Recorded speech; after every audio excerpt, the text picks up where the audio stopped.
सजात्म स्वरूप परम गुरु।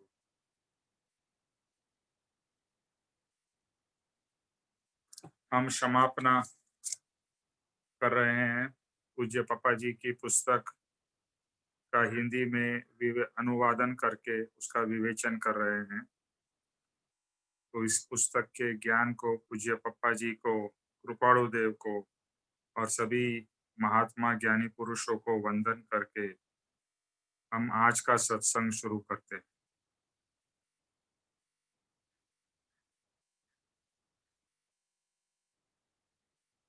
एक हमारे चार घाती कर्म हैं: ज्ञानावरण, दर्शनावरण, मोहनी और अंतराय। तो जितना हमें ज्ञानी पुरुष का महात्म्य होता है और जेन्युइनली उनके ज्ञान के प्रति हमें अहोभाव होता है, ये ज्ञानी पुरुष के प्रति अहोभाव होता है और वो अहोभाव, वंदना और रियली जैसे कहते हैं ना, हम उनके प्रति आदर और चरण स्पर्श करते हैं, लेकिन एज क्रिया नहीं, भाव से, तो हमारे ज्ञानावरण कर्माश्रय होते हैं। जो ज्ञान के ऊपर में आवरण है, वो ज्ञान के ऊपर में आवरण कम होते जाते हैं। तो जितना हमें ज्ञानी पुरुष का महात्म्य, उनके प्रति प्रेम और आदर और सत्कार होता है, वो ज्ञानावरणी का श्रेय के लिए बहुत ही उपयोगी है। तो अभी आप निरागी, निर्विकारी, सच्चिदानंद स्वरूप, सहजानंदी, अनंत ज्ञानी, अनंत दर्शी और त्रैलोक्य प्रकाशक। तो परम कृपाणु देव ने इसके प्रीवियस में बताया कि जैसे जैसे मैं सूक्ष्म विचार से गहरा उतरता हूँ, त्यों त्यों आपके तत्वों के चमत्कार मेरे स्वरूप का प्रकाश करते हैं। और वो स्वरूप का प्रकाश होने के बाद में शिष्य को गुरु या भगवान की जो दशा है, उनके गुण एकदम क्लियरली दिखाई देते हैं कि भगवान या गुरु भगवान कैसे हैं। तो निरागी है, निर्विकारी है, सच्चिदानंद स्वरूप, सहजानंदी, अनंत ज्ञानी, अनंत दर्शी और त्रैलोक्य प्रकाशक है। तो ये परम शुद्ध परमात्मा के गुणों की बात हो रही। और जो हमने सोमवार को सत्संग किया था, उसमें भी ये बताया कि ये गुण हमारे अंदर भी बहुत कम मात्रा में, लेकिन मौजूद तो है। और जैसे जैसे हम पुरुषार्थ कर रहे हैं, तो वैसे वैसे वो गुण हमारे अंदर में खिल रहे हैं। और जितना हमारा पुरुषार्थ, भक्ति, सत्संग वगैरह होगा, उतने ये गुण हमारे अंदर भी प्रकट होते जाएंगे। तो लास्ट टाइम हमने निरागी, निर्विकारी, ये दो शब्द के ऊपर में किया था और थोड़ा बहुत सच्चित आनंद के विषय किया था। तो सत का मतलब है आत्मा, चित्त यानी जहां आत्मा का वास है, और आनंद। तो जब भी चित्त में सत का आविर्भाव होता है, सत की एक कह लीजिए सत का प्रवाह चलता है, आने के आत्मा का भाव चलता है, आत्मा का प्रवाह जब भी चित्त में चलता है, तो वहां पर आनंद प्रकट होता है। हमारे अंदर में चिंताएं तो हमारी ऐसी है कि कभी खत्म ही नहीं होती। तो चिंता जो भी है वो सब संसार की चिंताएं हैं। तो ये संसार का जो जहर है हमारे अंदर, वो हमारे आत्मा को प्रदूषित करता है और हमारे को एक तरीके से कह लीजिए कि बहुत ही वीक बना देता है। और उसके कारण हमारा चित्त उसमें घुल जाने से चित्त बार बार चिंता और बहुत ही आकुल व्याकुल होता रहता है। मन कह लो, चित्त कह लो, वहां पर आकुलता, व्याकुलता और हर समय टेंशन, ये चित्त के अंदर में सत नहीं है। इसके लिए ऐसा हो रहा है क्योंकि हमारे अंदर में असत ने पूरा घेरावा कर लिया है। तो ये असत के जब भी आवरण कम होंगे और सत्य प्रकट होगा, सत्य तो हमारे अंदर है ही, वो सत्य को जब भी प्रकट होने का मौका मिलेगा या सत चित्त में सत का प्रवाह पूरा भर जाएगा, तो वहां पर एक आनंद का अनुभव होगा। तो इसीलिए सत्य चित्त आनंद।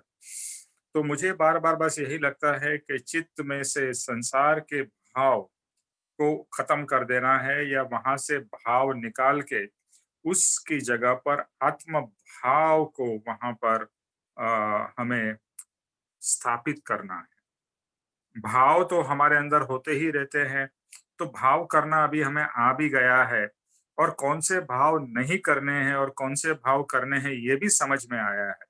तो जहां भी जो भी भाव से हमारे अंदर में चिंता और दुख और तकलीफ और आकुलता व्याकुलता होती है, वो सब भाव को कैंसल करते जाना है और वो भाव को और बढ़ावा नहीं देना है। और जो आत्मा के पवित्र भाव है, वो पवित्र भाव सत्संग द्वारा, वांचन द्वारा, चिंतवन मनन द्वारा वो जितने हमारे अंदर में बढ़े, उसको बढ़ाते रहना है, उसको और इंक्रीज करना है। तो वो चित्त उससे भर जाएगा, और चित्त उससे भरेगा तो दुख और हमारी तकलीफ कम होगी। फिजिकल तकलीफ की बात नहीं कर रही हूँ, ये मानसिक। जो हमारी सबसे ज्यादा तकलीफ है ना, वो फिजिकल से कहीं गुना ज्यादा मानसिक तकलीफ है। जो मन में तनाव चलता रहता है वो कहीं कहीं गुना ज्यादा है, और वही तनाव वो असत का प्रभाव है, चित्त में असत है, इसके लिए असत चित्त दुख है। और ज्ञानी के अंदर में असत के बदले में सत है, और चित्त तो चित्त ही है, लेकिन चित्त में अभी पवित्रता आ गई है, और उसके कारण आनंद का हमारे को अनुभव होता है। इसीलिए ज्ञानी हर समय आनंद में है। तो अभी हम आगे बढ़ते हैं। बचपन से अब तक जो जो पदार्थ में राग होता था, जो जो पदार्थ में से आनंद आता था, वह पदार्थ में से आज भी आनंद आना चाहिए, पर आता नहीं। हमने एग्जाम्पल लिए थे कि जो हमारे जीवन में पहले हमें बहुत खुशी देते थे, वो आज बिल्कुल खुशी नहीं देते हैं। यानी आइदर खुशी बिल्कुल देते नहीं है, या वो शायद वो दुख का भी कारण हो गए। तो जैसे हम बच्चे का एग्जाम्पल लेते हैं कि जो बचपन में हमारे बच्चे थे, उससे हमें बहुत सुख मिलता था, बहुत आनंद मिलता था। लेकिन आज हो सकता है वो बच्चे हमारे से विपरीत चले जाए और गलत गलत राह पे चले जाए, या हमारे माँ-बाप की बिल्कुल ध्यान ना रखते हो। तो जो बच्चे से हमें सुख मिलता था, आनंद मिलता था, आज उसी से दुःख मिलता है। या आपको दुःख ना भी मिले, तो जैसे कोई फिज़िकल चीज़ें होती है, कि जो फिज़िकल चीज़ों में से मुझे बहुत प्रेम था, बहुत लगाव था, आज वो फिज़िकल चीज़ कहाँ है वो भी नहीं मालूम है। चाहे वो गैजेट हो, कोई खिलौना हो, या हमारा फ़ेवरेट बैट हो स्पोर्ट्स का, या कोई भी चीज़ हो जो हमारे को बहुत ही प्रिय थी, आज वो हमारे लिए न्यूट्रल हो गई है, यानी उसके प्रति हमें कोई राग या भाव बचा ही नहीं है। तो ऐसा क्यों होता है? हमें लगता है कि ये पदार्थों में आनंद या सुख की अनुभूति होती है, पर सच्चा समझ में आए तो एक आत्मा ही संपूर्ण आनंद रहा है। तो हमें लगता था कि ये पदार्थ में, ये व्यक्ति में, ये चीज में आनंद है, सुख है। अगर वह व्यक्ति या पदार्थ में आनंद या सुख है, तो वो हर समय हमें सुख और आनंद देना चाहिए। लेकिन ऐसा नहीं होता है। कुछ समय तक सुख देता है, फिर वो दुःख देता है, या सुख देता था लेकिन अभी कुछ नहीं देता है। तो इसका रियल रीज़न क्या है? तो हमें तभी ज्ञानी पुरुष के वचन समझ में आते हैं कि बाहर में या पर पदार्थ में सुख है ही नहीं। ये तो हमने कुछ आरोपण कर दिया कि इससे मुझे सुख मिलेगा, इससे मुझे सुख मिल रहा है, और वो कुछ समय के बाद में, वो इफ़ेक्ट चले जाने के बाद में, वो सुख मिलना बंद हो जाता है। लेकिन जो सच्चा सुख है या आनंद है, वो कहाँ पर है? आत्मा में। तो सच्चा सुख या आत्मा की जब भी समझ आती है, और वहां पर हमारी दृष्टि और हमारी स्थिति होती है आत्मा में, तो आत्मा में संपूर्ण सुख रहा है, ये अनुभव में आता है। आज के दिन में भले आंशिक सुख का अनुभव हो, जैसे आप सत्संग ज्वाइन करते हैं और सत्संग के भाव में जब भी रहते हैं, तो आई एम श्योर कुछ न कुछ समय के लिए, कुछ हद तक एक आपको मैं कह लूं कि एक झांकी, एक सुख की, आत्मा के सुख की जरूर होती होगी, अगर आप भावपूर्वक सत्संग में जुड़ते हैं तो। और बिना डिस्टरबेंस के एक रूप सत्संग में हो जाते हैं। और सत्संग का दूसरा नाम ही है, सत का मतलब है आत्मा, और आत्मा का संग।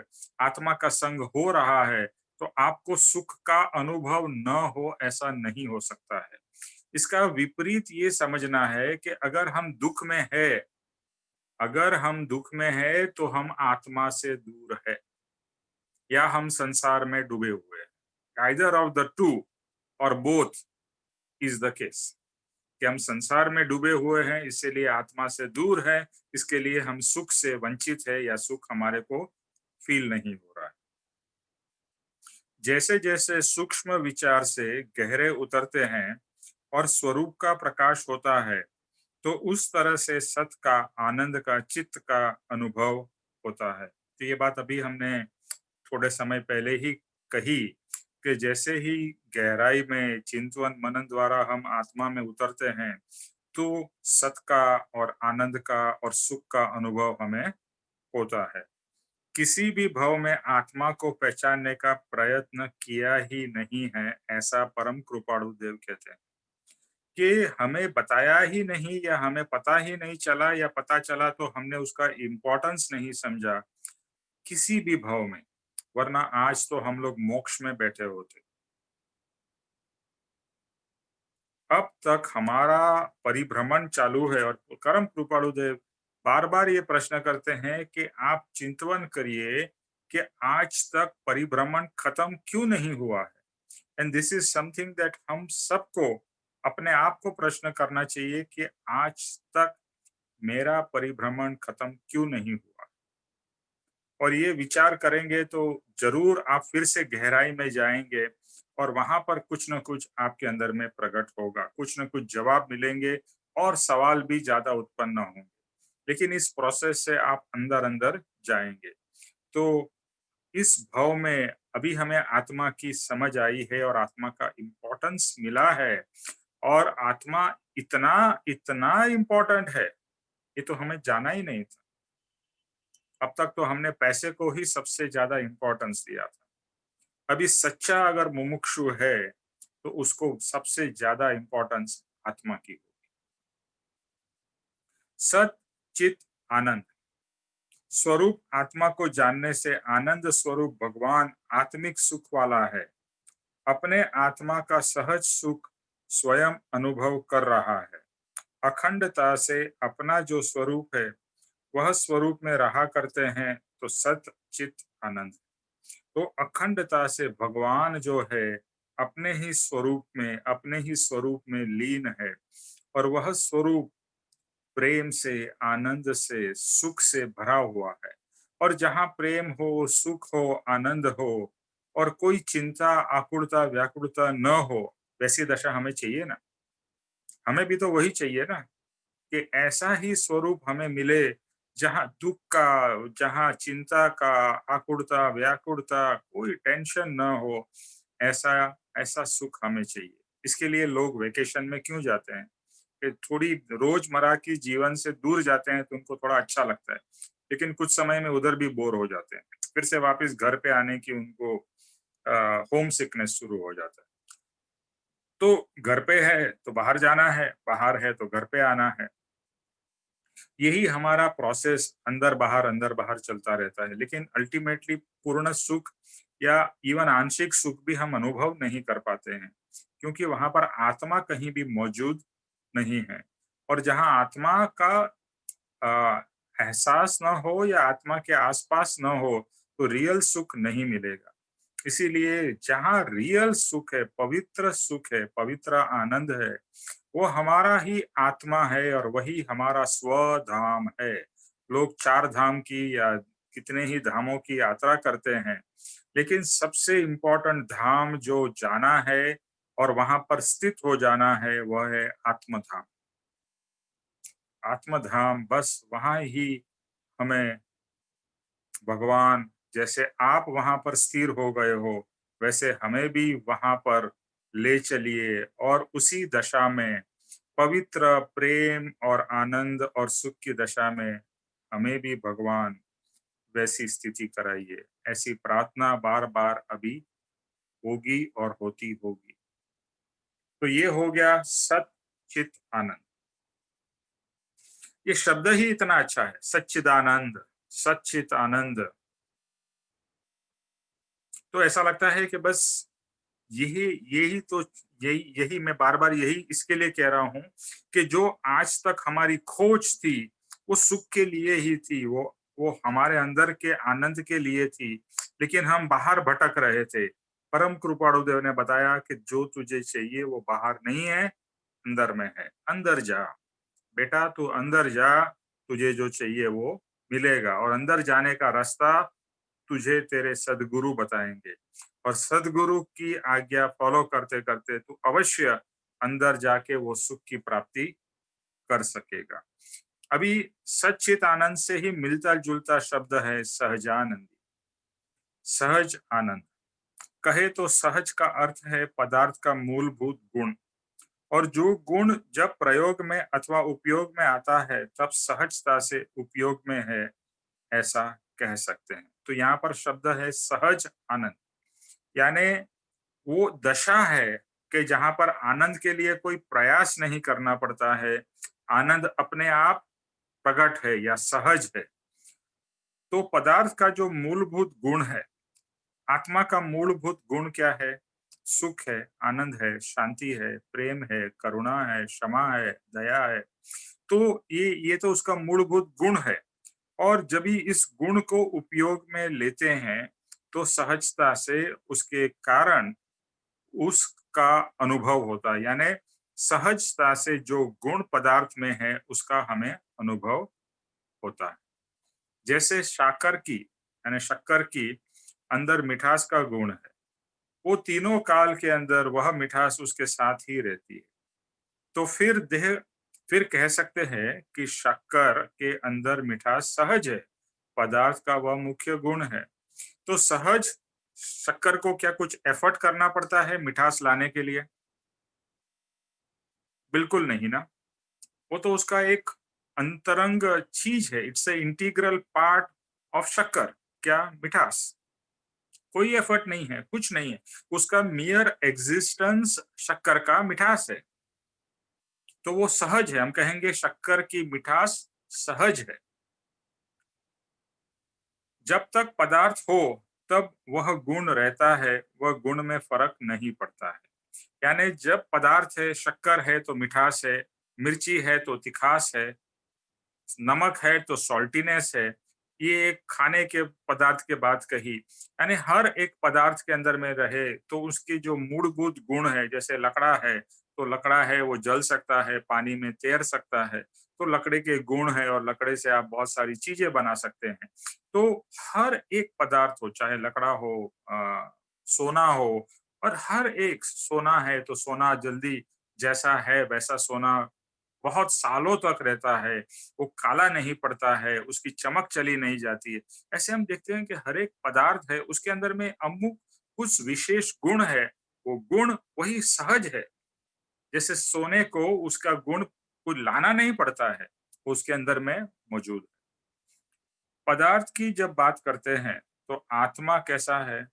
अजर, अमर, अविनाशी, कभी भी नाश ना हो, ऐसा पदार्थ। उस आत्मा में रहा हुआ आनंद का जो गुण है, वह तीनों काल टिकने वाला है, यानी कि सहज आनंदी। तो आत्मा के बारे में जब भी हम बात करते हैं तो कहते हैं आत्मा अजर है, अमर है और अविनाशी। मतलब आत्मा कभी भी बूढ़ा नहीं होगा। आत्मा में कोई जैसे हमारे शरीर में, जैसे हम ओल्ड होते जाते हैं, रिंकल्स वगैरह होते हैं, पूरी चमड़ी हमारी जैसी बचपन में थी और बुढ़ापे में जमीन आसमान का फर्क पड़ जाता है। लेकिन एक आत्मा ऐसा पदार्थ है, एक तो वो फिजिकल है ही नहीं, और दूसरा उसके अंदर में कोई परिवर्तन होता नहीं। यानी कोई फिजिकल जैसे शरीर में या जड़ चीजों में चेंज होती है, ऐसा आत्मा में जर्जरित या बूढ़ापन होता ही नहीं है। तो अजर है, अमर है, मरने वाला नहीं है।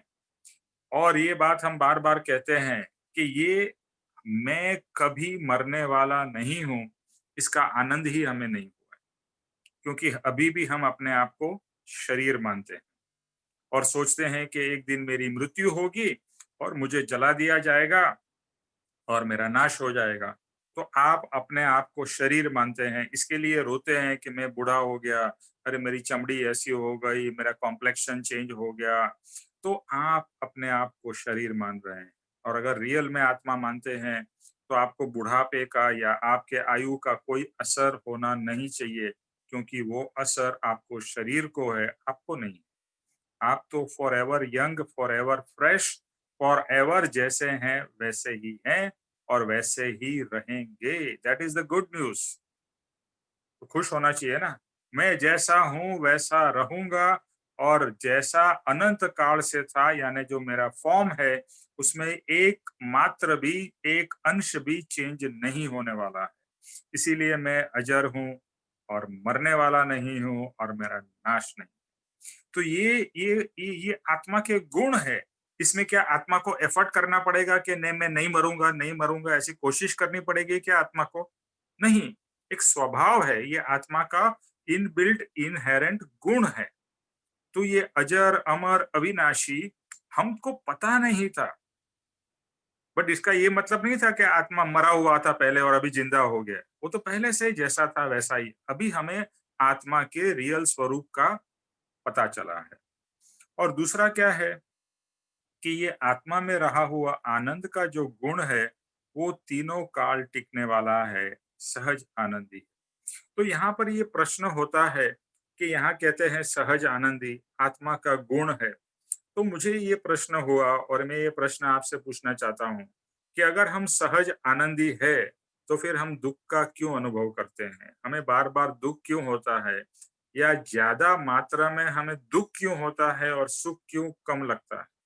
ये मेरा प्रश्न आप लोगों से है। निमेश भाई, क्योंकि अभी हम सहज आनंद में नहीं है, अभी हम जड़ में ही अटके हुए हैं, इसी को अपना सब कुछ मानते हैं, इसीलिए हम दुखी सुखी होते हैं। ओके, और कोई? निवेश भाई, हम लोग तो अभी तक अपने आप को शरीर ही मान रहे हैं ना। तो ये आत्मा के अंदर जाने, आत्मा में कोशिश कर रहे हैं, लेकिन आदमी आत्मा के अंदर पूरे गए नहीं है। इसलिए हमें जो भी तकलीफ होती है तो हमें महसूस होता है। हमें लगता है कि हमें क्यों हो गया, ये हमारा हुआ है, ये हमारा है। क्योंकि हम हमारे और संसार में ऐसे ही फंसे हुए हैं। अभी तक निकल को जान रहे हैं लेकिन निकल नहीं पा रहे हैं, इसलिए हमें हर चीज का होता है। ओके, और कोई? रमेश भाई, जैसे जैसे कर्मों की निर्जरा होगी वैसे वैसे आत्मा का प्रकाश बढ़ेगा। तो कर्मों की निर्जरा खत्म हो फिर आत्मा के दर्शन धीरे धीरे होंगे। ओके, रमेश भाई, सहजानंदी हम अभी सहज आनंद में नहीं है क्योंकि आत्मा भी प्रकटा नहीं। ओके, ओके, ठीक है। देखो, ये जो प्रश्न है ना, ऐसे प्रश्न हमें बार बार होने चाहिए कि यहाँ भगवान आप लिख रहे हो सहजानंदी सहजानंदी, और यहाँ तो सहज दुखी हूं मैं, और आप क्या सहजानंदी की बात कर रहे हो? तो आप लोगों ने जो सबने कहा वो सही है, लेकिन उससे सेटिस्फाई नहीं हो जाना है। हमें तो वो दशा की प्राप्ति करनी है। देखो, बोल दिया कि ये नहीं है इसके लिए हम दुखी है। तो अभी ये प्रश्न तो अंदर से चलना चाहिए। सर, सुख मानो तो सुख है, आनंद मानो तो आनंद है। ओके, चलो ये भी बात मान लेते हैं, बट यहाँ पर और गहराई में जाना है कि एक सहज आनंद, कोई सुख मानने की जरूरत न पड़े और सुख का अनुभव हो, वैसी दशा चाहिए। तो कहने की बात यह है कि मन को मनाना ना पड़े कि नहीं नहीं मन सुखी है, तू सुख है, क्यों दुखी है, ऐसा कोई करना ना पड़े। सहज का मतलब है एक सहजता से वो फीलिंग हो रही हो। उसी को सहज आनंद कहेंगे। ओके, तो हमारे को ये सब जो गुण बताया है ना, निरागी, निर्विकारी, सच्चिदानंद, हमें बस वो गुण प्राप्त करने हैं। वो एक बहुत ही स्ट्रॉन्ग निश्चय होना चाहिए कि भगवान अभी तो आपने मुझे खजाना दिखा दिया, लेकिन आपको खजाना देना पड़ेगा, सिर्फ दिखाने से काम नहीं होगा, मुझे तो वो खजाना चाहिए, इज़न्ट इट? तो चलो आगे बढ़ते हैं। जड़ पदार्थ के अंदर जब तक पदार्थ वह अवस्था में टिकता है, तब तक उसके अंदर जो गुण है वो रहता है। तो जड़ पदार्थ की अवस्था जरा बदलती है, पर वो गुण रहता नहीं। अभी देखो, हम जड़ पदार्थ के अंदर बात करें, एक एग्जांपल से ले लीजिए कि मैंगो जो है, उसके जो गुण है बदलते जाते हैं। क्यों बदलते जाते हैं? क्योंकि मैंगो की अवस्था बदलती जाती है। जैसे कच्ची मैंगो में बहुत ही खटास है और रॉनेस है और हरा है, और पक्का जो मैंगो है एकदम मीठा है और सॉफ्ट है, पीला हो गया है। तो आप अगर देखो और किसी को बताया जाए कि ये मैंगो ही है, और जिसे मैंगो के बारे में पता नहीं हो, तो वो बिलीव ही नहीं करेगा कि ये ग्रीन मैंगो और येलो मैंगो एक ही है। वो बोलेगा नहीं, आप मुझे झूठ बोल रहे हो, ग्रीन मैंगो अलग था और येलो मैंगो पूरा ही अलग है। कहने की बात है कि जड़ पदार्थ के गुणों में चेंजेस होते जाते हैं जैसे जैसे जड़ की अवस्थाएं बदलती जाती है। बराबर है ना? कि जैसे ही जड़ की अवस्था बदली, उसके गुण में भी फर्क आ जाएगा। जैसे कोई नई चीज होती है, उसमें बहुत चमक होती है, यानी कोई नए कपड़े लेके आए या गहने लेके आए, उसका कितना शो रहता है, लेकिन कुछ समय के बाद में, वो पुराना हो जाने के बाद में, वो चमक चली जाती है, डल हो जाते हैं, अच्छे नहीं लगते हैं, फिर से हम नए लेते हैं। तो जड़ पदार्थ के अंदर में ये हमेशा होता है, क्योंकि जड़ का गुण है कि वो अपना रूप बदलता रहता है, यानी वो नए से पुराना होता जाता है। तो इसी तरह से आपने खाने की कोई मिठाई हो, आपके घर में आई हो और आपने रखी हो और बाहर रखी हो, और एक दिन जब फर्स्ट डे खाएंगे तो इतनी बढ़िया लगेगी, लेकिन वही मिठाई 4 दिन के बाद में आप रखोगे और मुंह पे रखो, है ना, अंदर लोगे, मुंह में आप थूक दोगे कि मिठाई बिगड़ गई है। तो 4 दिन के अंदर में पूरा मिठाई का जो मिठास थी, आज वो आप खा नहीं रहे हो, उसको थूक देते हो। तो मिठाई में पूरा परिवर्तन हो गया, वो उसके रूप में पूरा परिवर्तन हो गया, रूप में परिवर्तन हुआ, इसके लिए इसके गुणों में भी परिवर्तन हुआ है। सो ये आपको हर एक जड़ पदार्थ में दिखाई देगा। तो आत्मा के अंदर ऐसा शक्य नहीं है। अभी ये जड़ में तो ये उसका प्रोसेस है, लेकिन आत्मा एक ऐसा पदार्थ है जो कभी भी पुराना नहीं होता है, जिसके अंदर में गुण जैसे हैं वैसे ही रहते हैं, वो गुण में चेंजेस नहीं होते हैं। पहले ऐसा नहीं था कि पहले आत्मा में दुख था, अभी आत्मा में सुख हो गया, पहले आत्मा में ये था, अभी आत्मा ऐसा हो गया, ऐसा पॉसिबल नहीं है। आत्मा, ये एक बात बहुत ही इंपॉर्टेंट बात है कि आत्मा जैसा था ऐसा है वैसा रहेगा। It is not going to change even 0.001%। इसका मतलब जैसा था वैसा वो है, उसके गुण भी जैसे थे वैसे रहेंगे। तो ये बहुत इंपॉर्टेंट रिवलेशन है या समझ है कि इसमें कोई चेंज नहीं हो रहा है, तो क्यों फिर दुख सुख हो रहा है, उसके बारे में आगे जानते हैं। तो वह अविनाशी पदार्थ है, इसलिए पुराना होता नहीं है, बिगड़ता नहीं है, इसलिए आत्मा के जो मूलभूत गुण है वह आत्मा के मूलभूत द्रव्य के साथ रहते हैं। द्रव्य के अंदर किसी भी तरह का चेंज नहीं हो सकता, पर कर्म आड़े आते हैं तो गुण ढक जाते हैं, और गुण रद्द नहीं होते, बिगड़ते नहीं हैं, खराब नहीं होते। जैसे क्या कहते हैं, ग्रहण लगता है, ग्रहण जब भी होता है, सूर्य होते हुए भी ग्रहण लगने पर अंधकार हो जाता है। ओके, ये हम सबका अनुभव है। तो क्या सूर्य का प्रकाश चला गया है? नहीं चला गया। इसी तरह से जब भी मॉनसून में बहुत काले काले बादल आ जाते हैं, तो ऐसा लगता है कि अंधेरा अंधेरा सा हो रहा है। तो वहां पर भी ये समझ आती है कि सूरज का जो प्रकाश है वो वैसा का वैसा ही है, लेकिन आवरण आ जाने के कारण वह लाइट बिकम्स डार्कनेस। भले पूरा अंधेरा नहीं हो जाता है। देखो, ये एक दूसरी खूबी है, और जो खूबी हमारे अंदर में भी आपको दिखाई देगी कि आत्मा के अंदर में जो ज्ञान गुण है और बाकी सब गुण है वो पूरे जीरो कभी नहीं हो जाते। कोई आदमी कितना भी दुखी हो, लेकिन कुछ तो वो थोड़ा बहुत कभी ना कभी तो सुख अनुभव कर लेता है, इजंट इट? एक गरीब से गरीब आदमी हो, वो भी अपने हिसाब से थोड़ा बहुत तो सुख अनुभव करता ही है।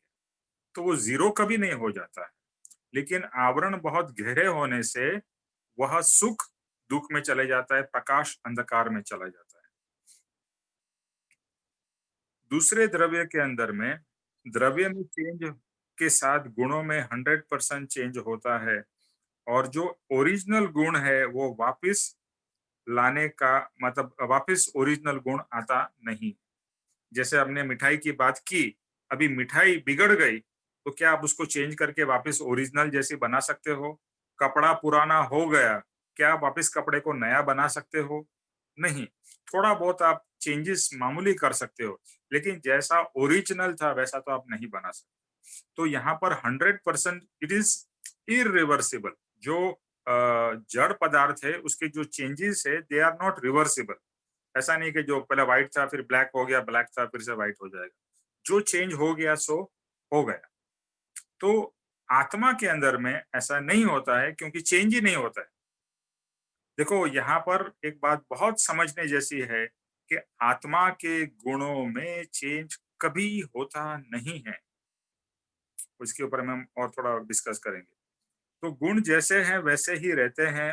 ऊपर का आवरण दूर हो तो गुण जैसा था वैसा हो जाता है। तो वापिस यही बात है, सिर्फ आवरण, जैसे कुछ लोगों ने बताया, ये कर्म के आवरण जैसे जैसे कम होते जाएंगे, हमारा स्वरूप प्रकट होगा या हमारा आत्मा जैसा ओरिजिनल है वैसा दिखाई देगा। मूलभूत जो गुण है जो पदार्थ में हो वह उसका सहज गुण कहलाता है। जो ओरिजिनल जैसा है वो उसके अंदर में सहजता से हो, यानी वहां पर विदाउट एनी एफर्ट, तो उसको सहज गुण कहा जाता है या सहज स्वरूप कहा जाता है। इसलिए आत्मा का आनंद नाम का जो गुण है वह सहज गुण है। वह गुण सहज है, यानी कि जहां जहां आत्मा है उसके साथ में वह गुण उस प्रकार से रहे, पर आवरण के कारण उसमें फर्क होता है, वह बात दूसरी है। तो अभी इसमें से हमें क्या बोध लेना है कि मेरा आनंद, अभी आनंद गुण की बात कर रहे हैं, यानी आत्मा का जो आनंद है वो गुण मेरा फिक्स्ड है, यानी मेरे अंदर में 100% आनंद है। पहले तो ये बात समझ लेनी। अभी मैं जब दुखी हो रहा हूँ उसका दो कारण है।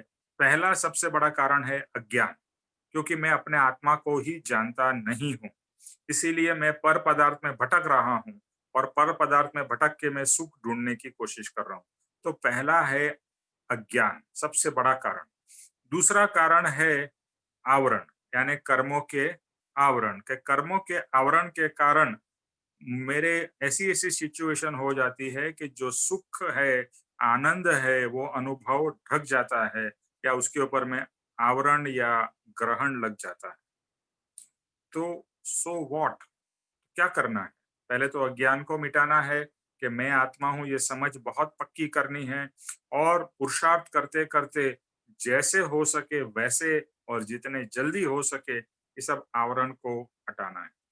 और मैं तीसरी बात है कहना चाहता हूँ, जब भी हो सके आत्मा के पास में जाने की कोशिश करो। What do I mean by that? सत्संग, जैसे पहले बताया कि ये हमें आत्मा के पास में ले जाती है। अभी आत्मा और सुख अंदर है, आत्मा में है। अभी मैं आत्मा के पास में जाऊंगा तो मुझे सुख का अनुभव होगा या नहीं होगा? लेकिन मैं जितना आत्मा से दूर जाऊंगा उतना मुझे सुख का अनुभव कम होता जाएगा। यानी मैं पर पदार्थ में जितना ज्यादा घुलता जाऊंगा, संसार में ज्यादा मैं इन्वॉल्व और ओवर इन्वॉल्व होता जाऊंगा, उतना मेरा सुख और आनंद चला जाएगा। तो वापिस बात यही है कि मुझे आत्मा के पास में आना है, आत्मा को प्राप्त करना है। या जिस तरह से भी हो सके मुझे आत्मा के करीब आना है या आत्मा में जाना है, और उसका जो पुरुषार्थ हो सके वो करना है। दूसरा, मैं ये कहूं कि आप आराम से आंख बंद करके बैठ जाओ ध्यान में, और ध्यान में जो भी विचार संसार के आ रहे हो उसको निकालने की कोशिश करो कि ये विचार से मुझे कोई लेना देना नहीं है। अच्छा, दूसरा एक बात है कि बहुत सारे चीज है जो ज्ञानियों ने हमें दिए हैं संसार के बारे में, कि आप संसार की चिंता करोगे या नहीं करोगे, संसार में जैसा होना है वैसा होके ही रहेगा।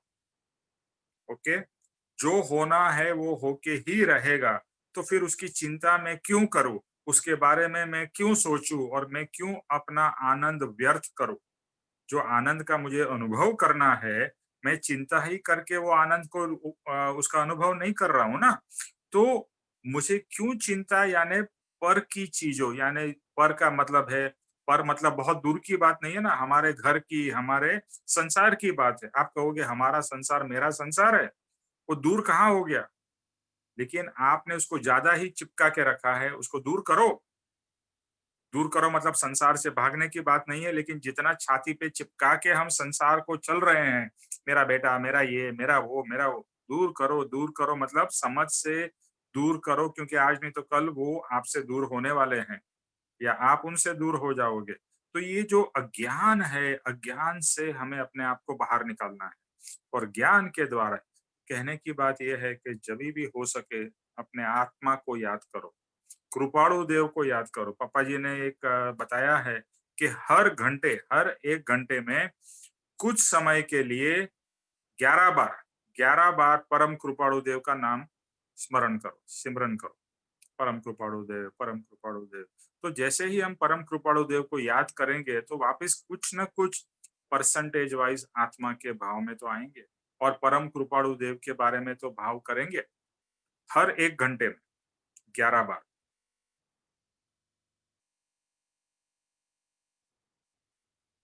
तो करिए, see we have to put this into practice. आपको अगर आत्मा का सुख चाहिए, आनंद चाहिए, तो बस सिर्फ बोलने से तो नहीं होगा ना, उसके लिए एफर्ट तो करने पड़ेंगे, उसके लिए पुरुषार्थ तो करना पड़ेगा। तो ये सहज आनंद जैसा है वैसा मुझे प्रकट करना है तो सही, अभी बस उसको ढूंढना है और उसके अंदर में रहना है। तो ये बात जब भी पक्की हो जाती है कि आनंद मेरे अंदर में है एंड 100% है, ऐसा नहीं है कि 10% आनंद है और 90% बाहर से। 100% आनंद मेरे में रहा हुआ है, और वो 100% आनंद का मुझे अनुभव करना है। That's it. जो मेरी चीज है उसका ही मुझे अनुभव करना है, लेकिन उसमें इतना समय हमने, इतने भाव हमने वेस्ट कर दिए, तो अभी वेस्ट नहीं करने। अभी एवरी मोमेंट मिले आत्मा के बारे में सोचो, एवरी मोमेंट मिले आत्मा के बारे में सोचो, पर के बारे में सोचना छोड़ दो। पर का जो होने वाला है वो होके रहेगा, चाहे आप उसमें इन्वॉल्व हो या ना हो, वैसा ही होगा जैसा होने वाला है। ओके, सो आगे बढ़ते हैं। अनंत ज्ञानी, अनंत दर्शी, ये दोनों साथ में लिए हैं, अनंत ज्ञानी और अनंत दर्शी। प्रभु के केवल ज्ञान, केवल दर्शन में तीनों लोक के, तीनों काल के अनंत पदार्थ के द्रव्य गुण पर्याय का प्रतिबिंब झलकता है। तो जब भी हम ज्ञान और दर्शन की बात करते हैं, ज्ञान का मतलब है जानना, दर्शन का मतलब है देखना। और यहाँ पे आगे आएगा या आया है पहले कि जानना, देखना और जानना एक साथ में होता है, इजंट इट। हम जब भी किसी को भी देखते हैं तो देखने के साथ ही हमारा ज्ञान यानी उसको जान लेते हैं। इसको देखा, अरे ये शकुन है, ये स्वीटी है, ये है। तो देखने से इमीडिएटली ज्ञान, उसके बारे में बाद में कोई 5 मिनट के बाद में ज्ञान होता है, ऐसा नहीं है, इमीडिएट होता है। तो देखना और जानने की क्रिया साइमल्टेनियस होती है। इसीलिए ज्ञान और दर्शन को हमेशा साथ साथ में ही यूज किया जाता है। इसके लिए यहाँ भी है अनंत ज्ञानी, अनंत दर्शी। सो जो प्रभु है उनके केवल ज्ञान में और केवल ज्ञान और केवल दर्शन में तीनों लोक के, तीनों काल के अनंत पदार्थ के द्रव्य गुण पर्याय का प्रतिबिंब झलकता है। जब केवल ज्ञान और केवल ज्ञान के साथ में केवल दर्शन भी आ जाता है, तो तीनों लोक यानी स्वर्ग लोक, पृथ्वी लोक और पाताल लोक, ये तीनों लोक और तीनों काल यानी past and present and future, सबका ज्ञान इसमें कवर हो जाता है। और हर एक पदार्थ का द्रव्य, गुण और पर्याय, कौन सा द्रव्य है, उसका क्या गुण है, उसकी क्या पर्याय है, उसकी क्या अवस्था है। जैसे हमने मैंगो के बारे में बताया कि अभी ये मैंगो कच्चा है और ये मैंगो अभी पक्का है, तो एक समय में उनको सबका ज्ञान हो जाता है। जैसे आप कोई कमरे में एंटर करते हो और जैसे ही आपने एंटर किया और जो कमरा देखा, तो जितनी भी चीजें हैं उसका एक साथ में ही आपको ज्ञान होता है ना। फोकस फिर बाद में करते हैं वो अलग बात है, बट एक ओवरऑल जो इमेज है पूरे कमरे की, वो एक साथ में आपको दिखाई देती है। और भगवान को इसी तरह से तीनों काल और तीनों लोक के हर एक पदार्थ की पास्ट, प्रेजेंट, फ्यूचर सब चीज एक साथ में झलकती है। तो वो दशा, वो ज्ञान, वो दर्शन, केवल ज्ञान, केवल दर्शन, वो अद्भुत अद्भुत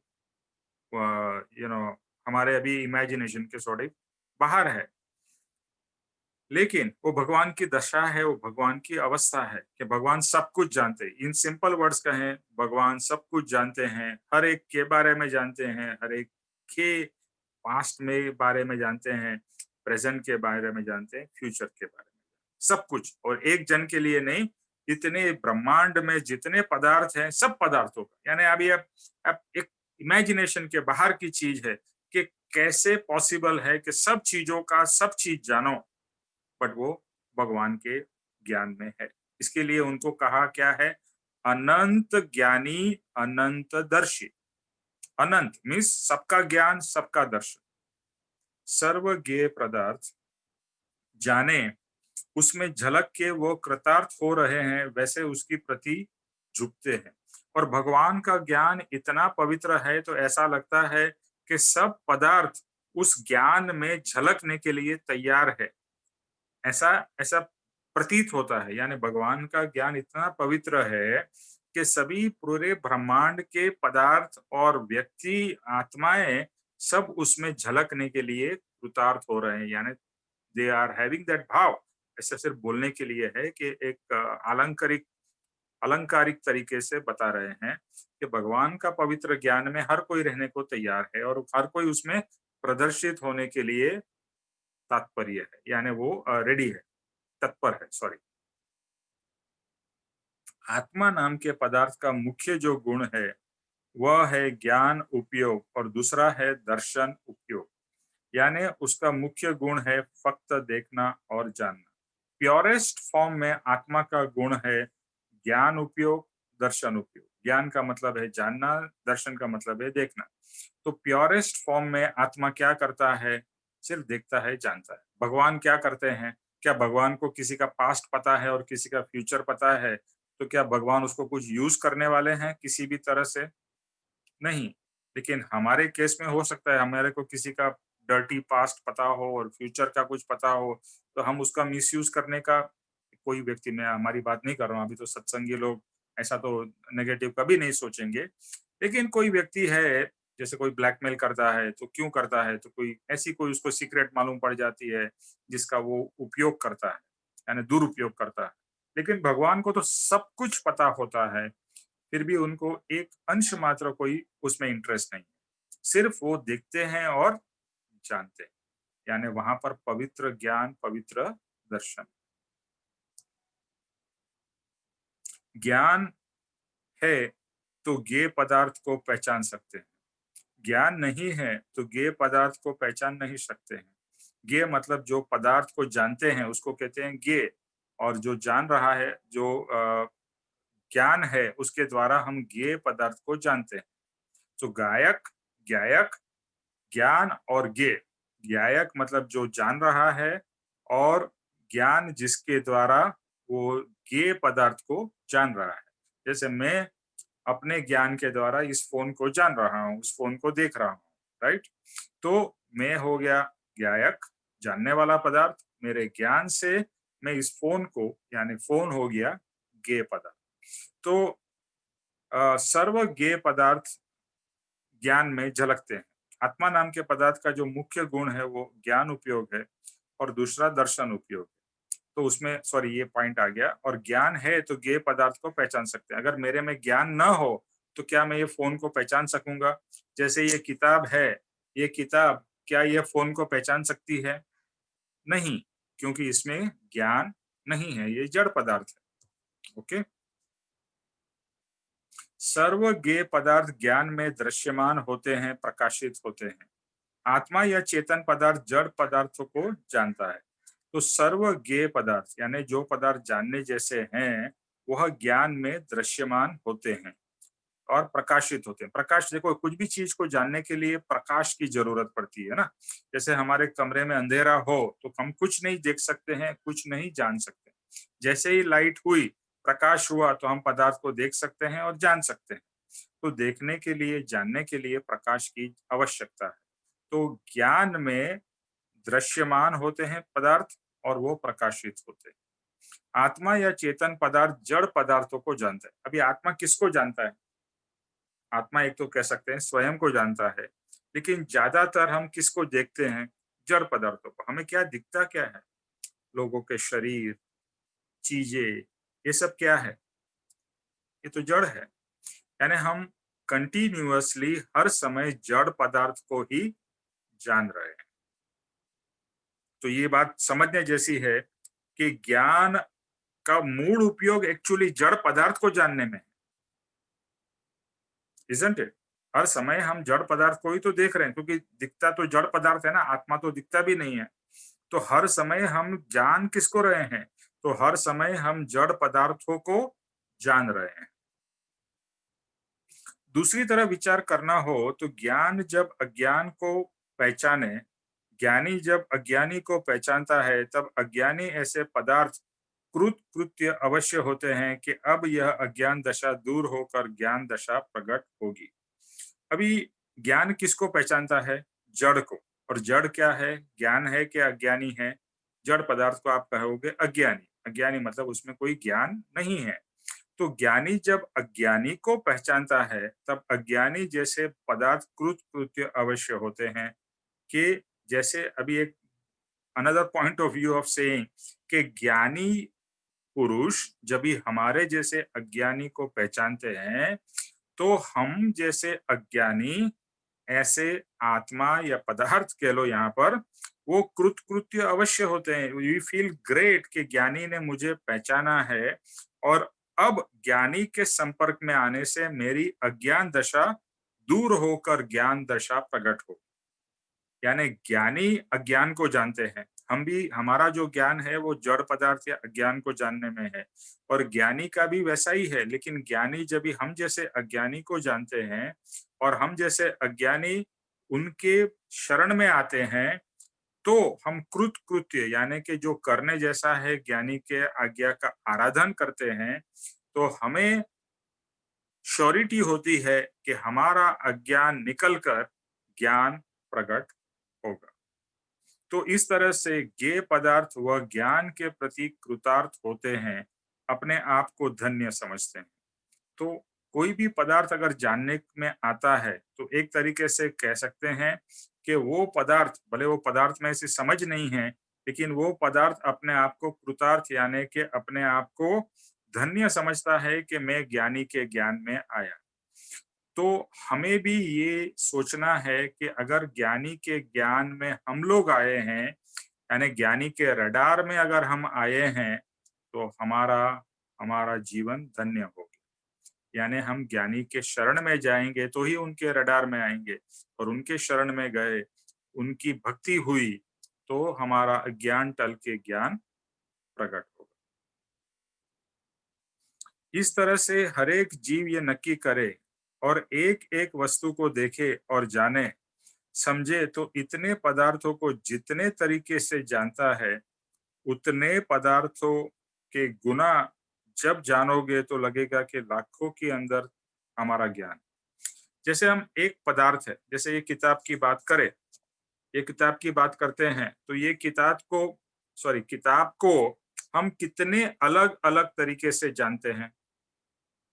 किताब का कलर क्या है, किताब का टच क्या है, किताब के अंदर में क्या लिखा हुआ है। तो एक पदार्थ को हम काफी अलग अलग तरीके से जानते हैं। ऐसे हम कितने सारे पदार्थों को जानते हैं। तो एक एग्जांपल ले ले कि अगर हम 100 पदार्थों को 10 अलग अलग तरीके से एक एक पदार्थ को जानते हैं, तो 100 पदार्थ इंटू 10 विल बिकम 1000। तो हमारा ज्ञान विल बिकम 1000। लेकिन हम तो सिर्फ 100 पदार्थ को नहीं जानते हैं। हमारे हमारे को एक्चुअली इवन जो हमारे अंदर में ज्ञान न भी होना, फिर भी व्यक्ति बहुत कुछ जानता है। आज मेरे ही घर में कितनी चीजें होंगी, आपके घर में कितनी चीजें होंगी। आप एक एक चीज को काउंट करो, जो खाने की चीज, जो पहनने की चीज, जिसका हम उपयोग करते हैं, फर्नीचर, गैजेट्स, आप एक एक लिस्ट बनाओ, तो आपके यानी हमारे हर एक के घर में मे बी थाउजेंड्स चीजें हो, may be more. What we are trying to say, यानी खाने के ही पदार्थ, अभी जैसे इंडियन में होता है, इतने सारे मसाले होते हैं, इतने सारे दूसरे तरह की चीजें होती है। तो आपके किचन में ही कितनी चीजें होंगी। ऐसे आपके बेडरूम में, ड्राइंग रूम में, हर एक जगह पे हम देखें। ये तो हमारे घर की बात हुई, फिर हमारे ऑफिस की, फिर हमारे और जगह की। हमारे जैसे आप दिल्ली में रहते हो, तो दिल्ली सिटी की कितनी सारी चीजें जानते हैं आप। तो हर एक चीजों को और एक ही चीज को अलग अलग तरीके से जानना, तो जब भी हम मल्टीप्लाई करेंगे नंबर ऑफ थिंग्स जो हम जानते हैं, एंड हर एक चीज को जितनी अलग अलग तरीके से जानते हैं, तो इसका अगर मल्टीप्लिकेशन होगा, तो कहते हैं कि हमारा ज्ञान लाखों में होगा। हर एक अज्ञानी का भी ज्ञान लाखों में है। एक मनुष्य की बात हो रही है यहाँ पर, कि हर एक अज्ञानी का ज्ञान कितने में है, लाखों ज्ञान के चीजें हैं। जैसे मिर्ची हो गई, तो मिर्ची स्वाद में कैसी है, मिर्ची का टेक्सचर कैसा है, मिर्ची की तिखास कितनी कम है, ज्यादा है। यानी एक मिर्ची को आप 4-5 में भी और भी बहुत सारी चीजें ऐड कर सकते हैं, उसको जानते हैं। इसमें कोई मुझे आत्मा का ज्ञान की जरूरत नहीं, मुझे नॉर्मल ज्ञान से ही मैं जानता हूँ। इस तरह से लिस्ट बनाओ तो लाखों पॉइंट ज्ञान हमारे अंदर में है। इस तरह से लाख ज्ञान हमारा हो, तो फिर जिन्हें अवधि ज्ञान है, इस पृथ्वी के बाहर भी जो देख सकते हैं, जिन्हें मनपर्य ज्ञान है, यानी मन के भाव भी जान सकते हैं, जिसके पास में त्रिकाल ज्ञान है, यानी तीनों पास्ट, प्रेजेंट और फ्यूचर का ज्ञान है, और अनंत भूतकाल देख सकते हैं, और आगे का अनंत ऐसा भविष्य देख सकते हैं। ऐसे भगवान का ज्ञान का अगर हम संख्या करें, तो क्या हम गिन पाएंगे। हमने हमारा ज्ञान कहा, एक हमारे जैसे अज्ञानी का ज्ञान लाखों में है, तो जो भगवान है, जो तीनों काल, तीनों लोग सब कुछ जानते हैं, जिसमें अवधि ज्ञान भी है, यानी दूर दूर तक देख सकते हैं, जान सकते हैं, दूसरे के मन की बात जानते हैं, दूसरे के मन के पास्ट और फ्यूचर के बात जानते हैं, क्या विचार होंगे, क्या भाव होंगे, और सब कुछ जानते हैं। तो उनका ज्ञान की कोई सीमा होगी, उसका कोई नंबर हम लिख सकते हैं। जैसे हमारा हमारा तो लाख का है, लेट्स से, उनका क्या नंबर होगा। अगर उन्हें सर्वज्ञ कहते हैं, सर्वज्ञ क्यों कहते हैं, यानी सर्व ज्ञान है, इसके लिए उनको सर्वज्ञ कहा जाता है, सर्वज्ञ कहा जाता है। तो हम कैसे हैं, हम अल्पज्ञ है और वह सर्वज्ञ है। वह अनंत ज्ञानी है, तो हम करोड़ों ज्ञानी है, लाखों ज्ञानी, करोड़ों ज्ञानी, जिसका जितना है। फिर विचार करेंगे तो 10 में से 20, 20 में से लाख, लाख में से करोड़, करोड़ में से संख्यात, संख्यात में से फिर असंख्यात, असंख्यात में से अनंत ज्ञान। यानी थोड़ा, फिर उससे बड़ा, फिर उससे बड़ा, फिर और बड़ा बड़ा। तो पहले तो हम नंबर काउंट कर सकते हैं कि भाई मेरे 100 है, फिर 1000 है, लाख है, करोड़ है, अजब, अरब है, व्हाटएवर व्हाटएवर, जो आगे आगे गिनती हो सकती है। फिर हम आएंगे कि ये अभी संख्यात हो गए। संख्यात के बाद में असंख्यात, जिसको हम काउंट नहीं कर सकते। असंख्यात के ऊपर में क्या है, अनंत। अनंत मीन्स एंडलेस। असंख्यात मीन्स आप काउंट नहीं कर सकते, और अनंत मीन्स एंडलेस, इसका कोई स्टार्ट से एंड है ही नहीं। तो वो है अनंत। यहाँ पर क्या शब्द था? अनंत ज्ञानी, अनंत दर्शी। तो भगवान कैसे हैं? सर्वज्ञ है, जो सब कुछ जानते हैं, इसके लिए उनका ज्ञान कहा जाता है अनंत। अनंत ज्ञानी, अनंत दर्शी। मात्र जानने का है, यानी कि जो आवरण है वह दूर होते जाते हैं, तो अपने आप ज्ञान प्रकाशित होने वाला है। कुछ नया सीखने नहीं जाना है। अभी जब भी हम ये सोचते हैं अनंत ज्ञान, अनंत दर्शन भगवान का, तो हमें लगता है ओ हो माय गुडनेस, कितना ज्ञान है भगवान में। यानी हम मतलब हमारी कल्पना से बहुत बहुत पर है, इतना ज्ञान भगवान में भरा हुआ है। तो उतना ज्ञान क्या हमारे अंदर में है? Answer is yes. हम भी अनंत ज्ञानी है, अनंत दर्शी है अंदर से, लेकिन हमारे जो आवरण है वह आवरण के कारण ये ज्ञान प्रकाशित नहीं हो रहा है। लेकिन जैसे जैसे ये आवरण जाएंगे तो ज्ञान प्रकाशित होगा। ये ब्यूटी ये है कि ये मुझे बार बार, ये मुझे बहुत हिट होता है कि ज्ञान लाने का नहीं है। हमारी अभी तक सोच ऐसी थी कि ज्ञान बाहर से लाके आत्मा में डालना है। बिल्कुल नहीं। ये तो भगवान अंदर बैठा है, ये अनंत ज्ञानी, अनंत दर्शी अंदर बैठा हुआ है। उसको कुछ और चीज की जरूरत नहीं है, सिर्फ उसको फ्री करना है, उसके जो आवरण है उससे उसको मुक्त करना है। तो सीखना क्या है? कुछ सीखने की जरूरत नहीं है। सीखना इतना ही है कि आवरण कहाँ लगा हुआ है और किस तरह से आवरण हमको हटाना है। वह जान लिया तो सर्व जान लिया। तो अभी हमारा पुरुषार्थ क्या है? ज्ञान लाना नहीं है, कुछ लाना नहीं है, सब कुछ है। ओनली थिंग इसके जो आवरण है उसे हटाना है। तो आवरण कहाँ लगा है, क्यों लगा है, कैसे लगा है, और आवरण किस तरह से निकले। और आवरण में 4 तरह के आवरण है जो आत्मा को बांध के रखे हुए हैं, जिसका नाम है ज्ञानावरणीय, दर्शनावरणीय, मोहनीय और अंतरंग। ये 4 जो ज्ञान है, सॉरी, ये 4 जो घाती कर्म है, ये घाती कर्म से आत्मा को मुक्त करना है। बस वो मुक्त, सिर्फ 4 चीजों को हटाना है, 4 घाती कर्म को हटाना है। वही हमारा पुरुषार्थ रहेगा तो आत्मा का ज्ञान प्रकट होगा। तो एवरीथिंग इज नाउ फोकस्ड कि किस तरह से ये आवरणों को मैं दूर करूं। इस तरह से अनंत ऐसा ज्ञान है, यानी कि पदार्थ को सब भेद से जान सकते हैं। दर्शन कहते हैं तो दृष्टि पड़ते ही जो वस्तु दिखती है, जो वस्तु दिखती है वह जाना, उसका नाम ज्ञान है। यानी जो वस्तु को हम देखते हैं और उसको जानते हैं उसका नाम ज्ञान है, और जो दिखाई दिया उसका नाम है दर्शन। तो सामने क्या दिखता है? मान लो हमारे सामने पेड़ है, तो फिर पेड़ वह खाली दृश्य है, यानी सिर्फ हमको पेड़ दिखाई दिया, उसको हम दर्शन कहेंगे। और किसका पेड़ है? जब भी हम कहते हैं ना पेड़ है, फिर आप पूछोगे अरे पेड़ है, किसका पेड़ है? फिर पेड़ समझो बबूल का है या आम का है या जिसका भी पेड़ है, तो आप कहोगे अच्छा, फिर पेड़ हरा है या सूखा हुआ है, उसके कितने पत्ते हैं, कितने पत्ते बिगड़े हुए हैं, संपूर्ण जानकारी, यानी उसके क्या फल है, उसका क्या स्थिति है। तो सिर्फ पेड़ को देखा तो उसको हम दर्शन कहेंगे, और पेड़ के डिटेल में जब भी जाके हर एक चीज की जानकारी लेंगे उसको ज्ञान कहेंगे।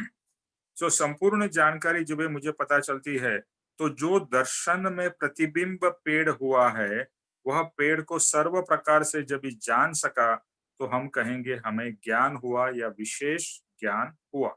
दर्शन से पेड़ को जाना और पूरी जो उसकी छानबीन करके डिटेल निकाली, तो उसका संपूर्ण ज्ञान उस पेड़ का कहेंगे।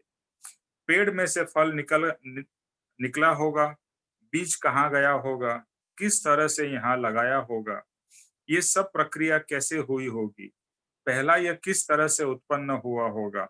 इस तरह भूतकाल में जाते जाते अनंत ज्ञान हो सकता है।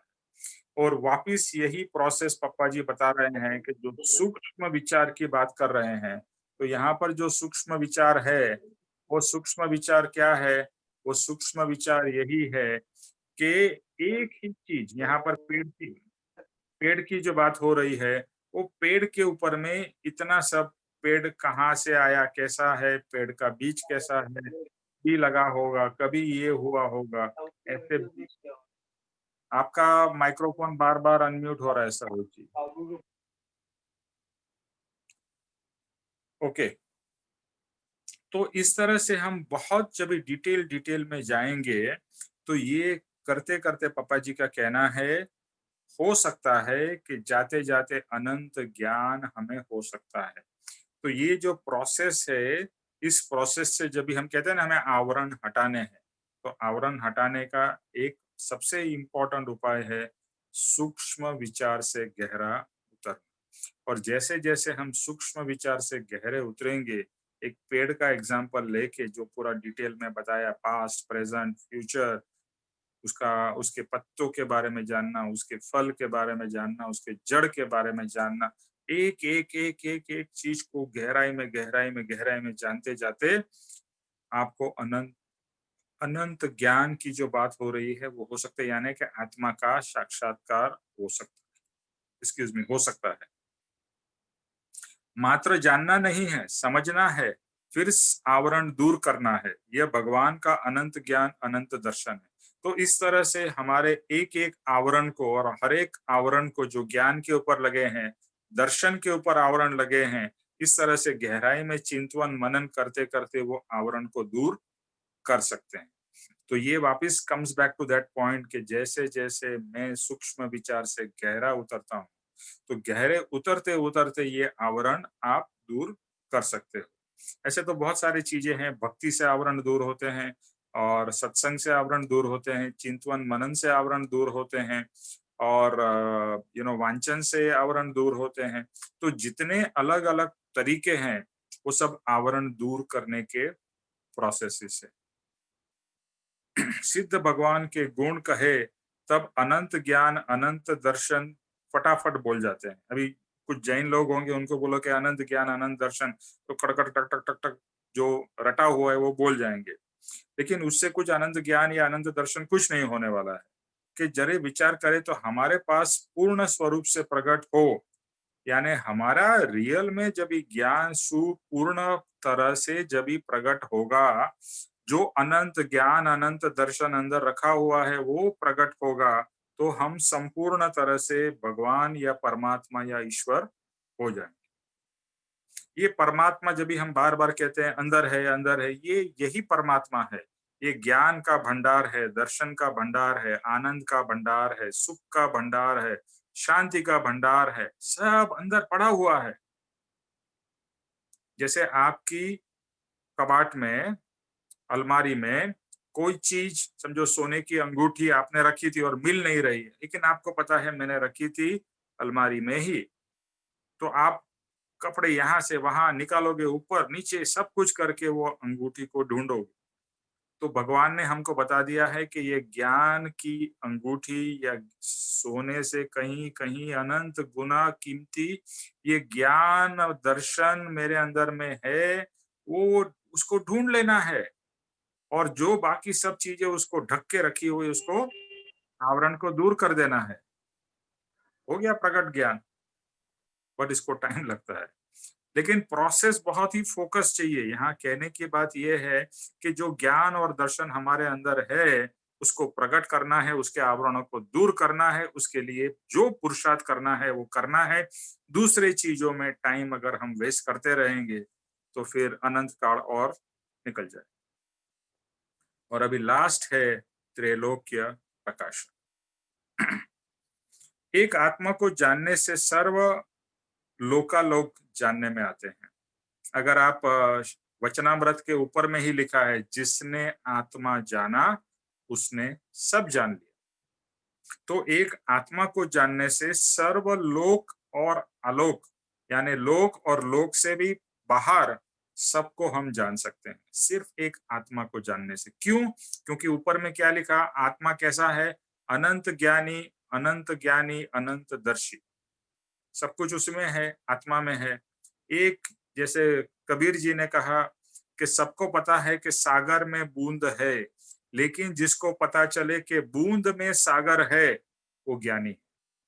बस हमें भी ये जो आत्मा का जो बूंद है जिसमें पूरा सागर भरा हुआ है, उस आत्मा को जानना है। एक निज स्वरूप के प्रति दृष्टि करने से वह दृष्टि से समस्त दृष्टि ज्ञेयता से ज्ञान जानने में आती है। तो एक निज स्वरूप के ऊपर में अगर हमारी दृष्टि होती है तो वो दृष्टि से समस्त दृष्टि यानी पूरा ब्रह्मांड हमारे ज्ञेय में आता है, हमारे जानने में आता है। तो ऐसा कहा जाता है जितना जगत बाहर है उससे कहीं गुना जगत हमारे अंदर में रहा हुआ है। तो ये जगत, अंदर का जगत जानेंगे तो बाहर का जगत अपने आप जानने में आ जाएगा। बस वही दृष्टि अपने अपने में अंदर जाए, अपने आप को पहचाने तो पूरा ब्रह्मांड को जो बाह्य है वह प्रकाशित होगा, जो अभी बात कही। तो बस दृष्टि आज तक हमने बाहर के पदार्थों में की हुई थी और भगवान ने बताया वो दृष्टि वहां से हटाकर अपने आत्मा पे कर, और अपने आत्मा पे एक बार फोकस से दृष्टि करता ही रहेगा, पुरुषार्थ करता रहेगा तो ज्ञान तेरा प्रकट होगा। उससे पूरा ब्रह्मांड का ज्ञान तेरे अंदर में प्रकाशित होगा, जो ऑलरेडी है, सिर्फ प्रकाशित नहीं है। जैसे आप देख लीजिए कि स्टेज होता है, ड्रामा का स्टेज होता है, लेट से उसमें सभी लोग हैं, सब एक्टर हैं, सब चीजें रखी हुई है, लेकिन अंधेरा है तो कोई चीज दिखाई नहीं देती। और जैसे ही फोकस एक एक करके शुरू होता है तो हमें हर एक व्यक्ति, हर एक पदार्थ जो स्टेज पे रखा है वो दिखाई देता है। इसी तरह से सब कुछ अंदर है, प्रकाश होने से सब चीज प्रकाशित हो जाएगी। ऐसे सब ईश्वर के गुण है, उन गुणों को चिंतन करने से हमें हमारा अपना स्वरूप का प्रकाश होता है। अभी ईश्वर क्या है? गुणों का भंडार है। तो उनके गुणों के चिंतन करने से हमें हमारा अपना स्वरूप का प्रकाश होता है। अभी ये सब गुण की तो बात हो रही है ना, निरागी, निर्विकारी, सच्चिदानंद, फिर सहजानंदी, अनंत ज्ञानी, अनंत दर्शी और त्रैलोक्य प्रकाश। ये सब किसके गुण है? परमात्मा के। तो वो गुणों के चिंतन करने से क्या होगा? हमारे आत्मा का भी प्रकाश होगा, या इन अदर वर्ड्स कहे कि हमारे ये सब गुण जो ढके हुए हैं उसके आवरण धीरे धीरे दूर होंगे। तो उन गुणों को चिंतन करने से हमारा अपना स्वरूप का प्रकाश होता है। बस थोड़ा ही बाकी है तो पूरा कर लेते हैं।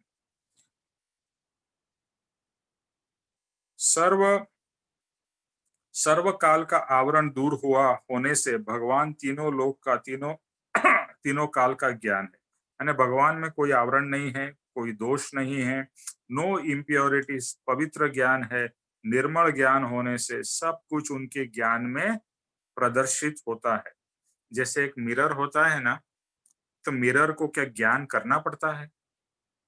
जैसे मैंने यहाँ पर देखा और ये पूरा रूम मुझे दिखाई दिया, तो क्या मुझे ज्ञान करना पड़ा? सिर्फ मेरी आंख खुली और मैंने देखा तो मुझे सब दिखाई दिया और सब जानने में आ गया। इसी तरह से कुछ करना नहीं है, यानी ज्ञान और दर्शन एक सहज क्रिया है। कोई उसमें स्पेशल एफर्ट भगवान को लेना नहीं पड़ता, इवन हमें भी नहीं लेना पड़ता है।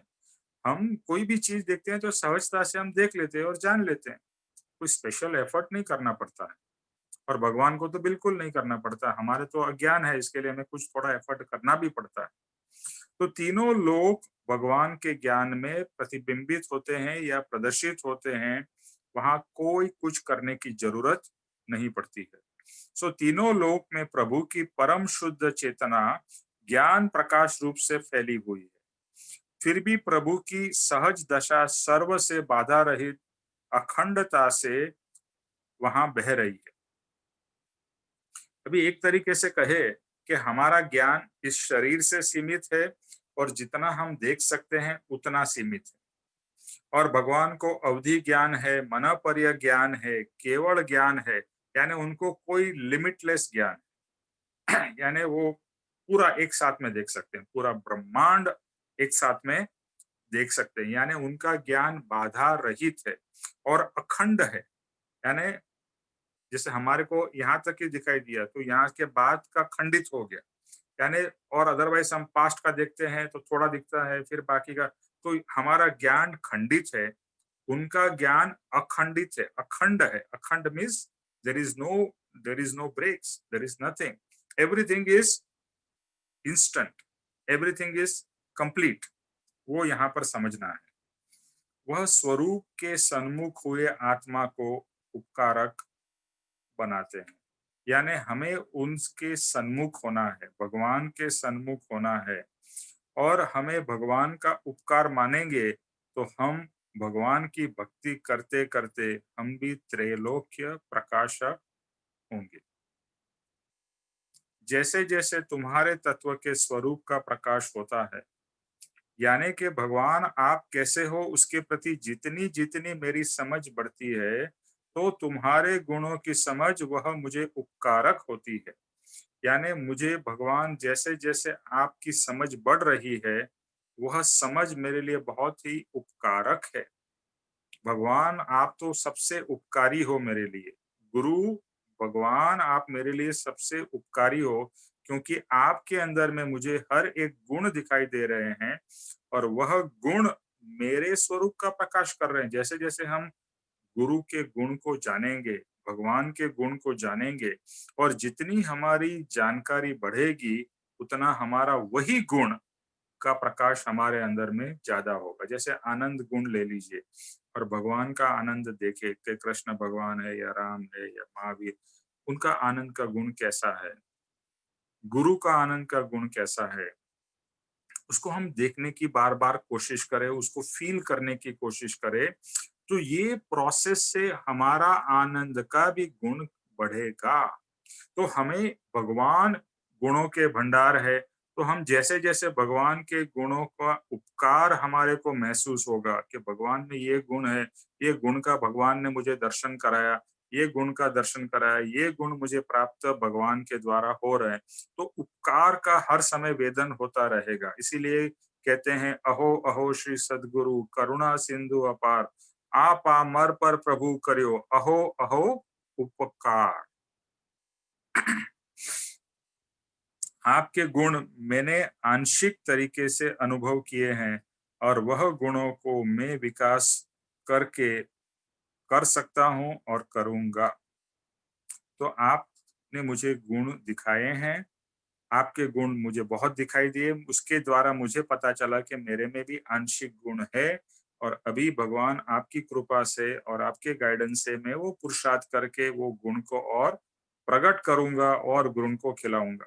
तो जब भी हम ये शब्द सुने ना, निर्विकारी निरागी, तो हम क्या पोपट के जैसे बोल जाते हैं, निरागी निर्विकारी सच्चिदानंद स्वरूप, हो गया, क्षमापना पूरी हो गई, तो कोई फायदा नहीं है। लेकिन एक एक शब्द जब भी हमें हिट करे, निरागी, निर्विकारी, सच्चिदानंद स्वरूप, सहजानंदी, अनंत ज्ञानी, अनंत दर्शी, त्रैलोक्य प्रकाशक, तो एक एक गुण, एक गुंजना होनी चाहिए गुणों की, और अंदर में उसका इतना महात्म्य फील होगा, तो फिर वो गुण हमारे अंदर से प्रकट हो सकते हैं। हे प्रभु, आपके अनंत गुणों में क्या वर्णन करूं, आपके गुणों का वह कर्णन करने की मेरी तो शक्ति नहीं है।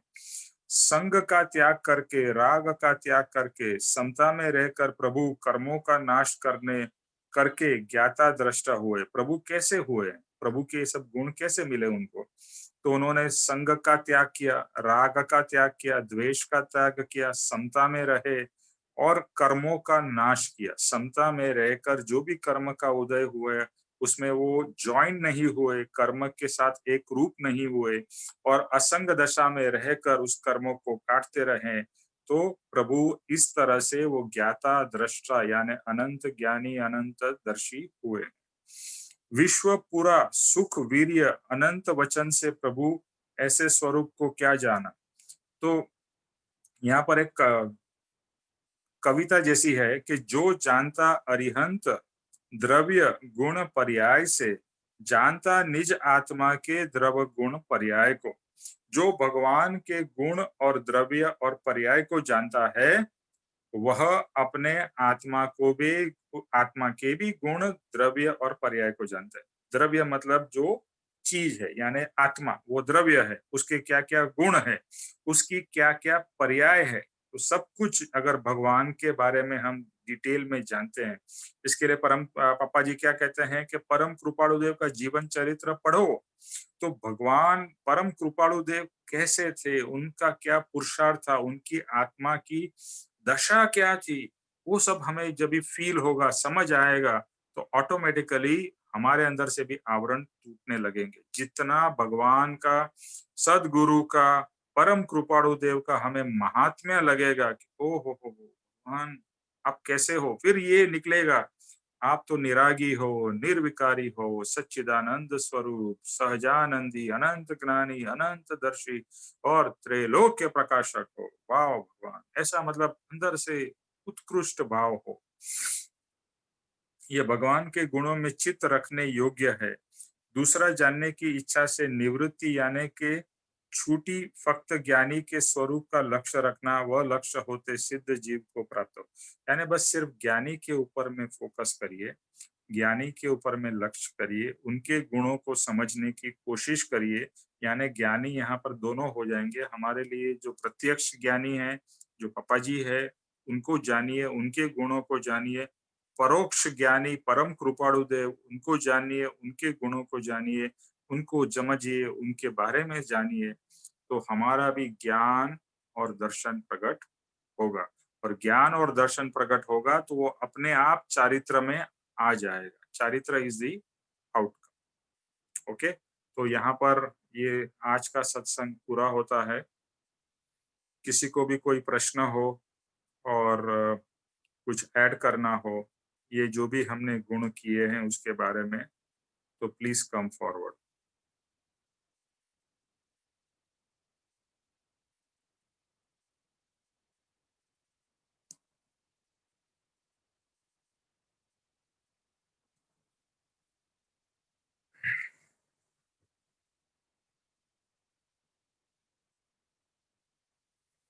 तो आई होप सबको गुरुदेव वंदन निमेश भाई। जय सद्गुरुदेव। बोलिए रीटा जी। निमेश भाई, आत्मा अगर इतनी भरपूर गुणों से भरी हुई है तो वो फिर अपने ऊपर कर्म को हावी कैसे होने देती है? हमें जैसे वो हमारे अंदर भी है, किसी जीव के अंदर भी है, तो करता तो आत्मा ही है, सब कुछ काम आत्मा ही कर रहा है। तो आत्मा ही खुद ब खुद कर्म को क्यों रोक नहीं पाती या क्यों अपने ऊपर चिपका लेती है? उसका एक ही कारण है, मोहनीय कर्म। सबसे डेंजरस है मोहनीय कर्म। और मोहनीय कर्म हमें उल्टे डायरेक्शन में ही हमेशा घुमाता रहता है। ओके, जैसे मुझे यहाँ से जाना हो दिल्ली और मोहनीय कर्म मुझे भेजेगा चेन्नई, और फिर मैं सोचूंगा मेरा दिल्ली क्यों नहीं आ रहा है, मेरे गुण क्यों नहीं प्रकट हो रहे, मेरे गुण क्यों नहीं प्रकट हो रहे। तो सबसे सबसे जो डेंजरस कर्म जो है वो है मोहनीय कर्म। और मोहनीय कर्म ने आज तक हमें यही बताया कि तू शरीर है, तू शरीर है, ये परिवार तेरा है, ये सब कुछ तेरा है। और ज्ञानी यही कहना चाहते हैं कि बस तू वो मोहनीय कर्म को कॉन्कर कर, अपने आत्मा को जान, फिर तेरे अंदर में शक्ति तो है ही।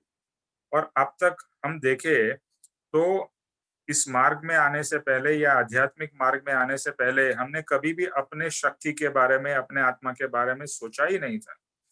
तो अभी हमें यहाँ पर समझ आता है कि मेरे अंदर में ये सब है जो मुझे पता नहीं था।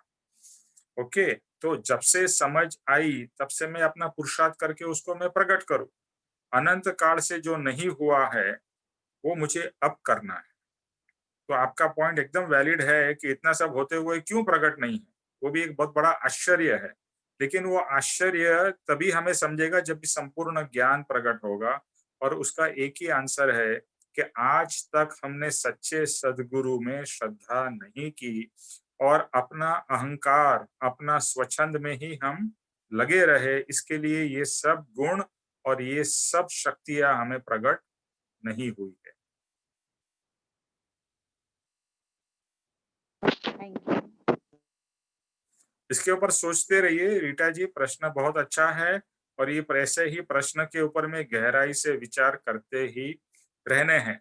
लेकिन फिर एक और नेक्स्ट स्टेप आएगा कि जो अब तक नहीं किया, चलो ठीक है, उसके बारे में मुझे जान लेना है कि मैंने क्या गलती की। लेकिन अभी तो मुझे राह दिखाई दे रही है और राह बताने वाले मिल गए हैं, तो let us start working on it. अभी और समय बर्बाद मुझे नहीं करना है, मुझे तो मेरे आत्मा के हर एक गुण का अनुभव और आनंद लेना है। और जब कभी भी मैं दुखी होता हूँ ना, तो मुझे अपने आप को रिमाइंड करना है, मैं आत्मा हूँ, मैं क्यों दुखी हो रहा हूँ? मैं आत्मा हूँ, मैं क्यों दुखी हो रहा हूँ? यानी मैं आत्मा को भूल के पर पदार्थ में और अपने आप को शरीर मान के, अपने आप को रीटा मान के मैं सब कर रहा हूँ, इसके लिए मैं दुखी हो रहा हूँ। मैं तो आत्मा हूँ।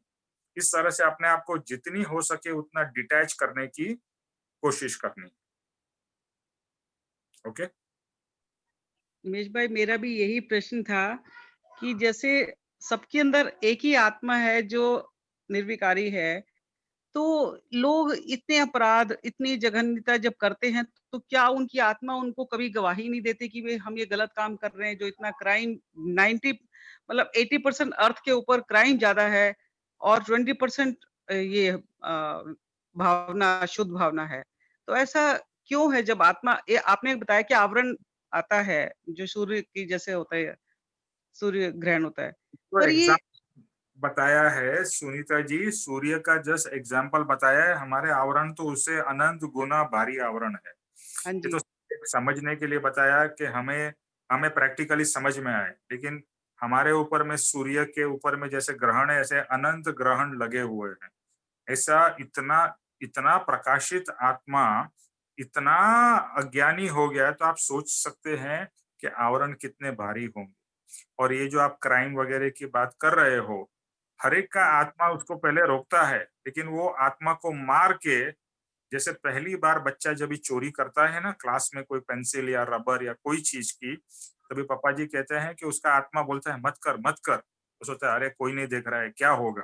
एक छोटी चोरी करता है, वो पकड़ा नहीं जाता है, फिर वो दूसरी चोरी करता है, फिर तीसरी, इस तरह से उसकी हिम्मत बढ़ती जाती है और फिर उसका आत्मा आत्मा को वो आत्मा की आवाज सुनता ही नहीं।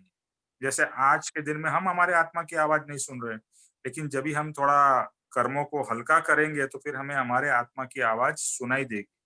तो कहने का बात यह है कि ये आवरण को ऐसा मत सोचिए कि ये सब प्रकाश, ये तो पॉजिटिव बात बताया, लेकिन उतने ही स्ट्रांग हमारे आवरण है।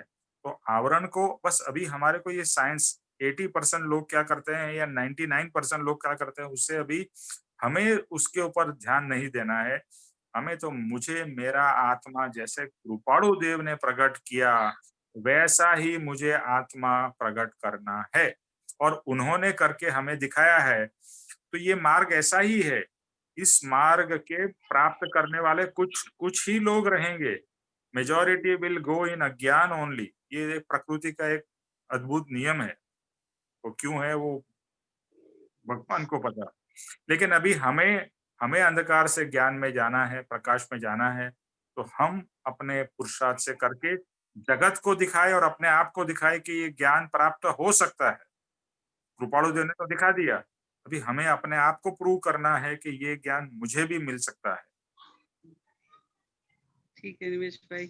निमेश भाई, एक रिक्वेस्ट हो रहा है, जब ये हो जाएगा क्षमापना का, तो उसके लिए मैं अभी जीवन कला पढ़ रही हूँ, पर समझ में बहुत कम आता है, बार-बार रिपीट कर रही हूँ मैं। तो अगर आप उस पे थोड़ी रोशनी डाल दें उसके बाद कुछ, तो थोड़ा-सा ज़्यादा अच्छा रहेगा हम सबके लिए, सभी के लिए आई थिंक। हम्म, ठीक है, वो करते हैं। पहले एक ये टॉपिक तो पूरा हो। हाँ जी, ठीक है। Okay, so any other points और क्वेश्चंस? होमवर्क यही है, देखो हमें ये सब ज्ञान प्रकट करना है, आवरण हटाने हैं। तो मैं कहूँगा होमवर्क करना भी ज़रूरी है और उसके ऊपर में विचार और चिंतन करना ज़रूरी है। हम सोचते हैं कि हमारे आवरण हट जाए, लेकिन उसके लिए अगर हम कुछ एफर्ट नहीं डालेंगे, तो अनंत काल में गए नहीं हैं और दूसरे अनंत काल में भी जाने वाले नहीं। हुँ? तो पुरुषार्थ हमारे हाथ में है और वो हमें ही करना है और हमारे कल्याण के लिए। ओके, रीटा जी ऑलरेडी काफ़ी लेट हो गया है, तो जय स्वरूप करते हैं। हाँ जी। जय स्वरूप समझा विना पाम्यो दुख अनंत समझाव्यो ते पद नमो श्री सद्गुरु भगवंत परम पुरुष प्रभु सद्गुरु परम ज्ञान सुख धाम जेने आप्यो भान निज तेने सदा प्रणाम देह छता जैनी दशा वर्ते देहातीत ते ज्ञानी ना चरण मा हो वंदन अगनी। हे परम कृपालु देव, जन्म जरा मरना आदि सर्व दुखों का अत्यंत क्षय करने वाला वितराग पुरुष का मूल मार्ग आप श्रीमान ने अनंत कृपा करके मुझे दिया। उस अनंत उपकार का प्रत्युपकार करने में मैं सर्वथा असमर्थ हूँ।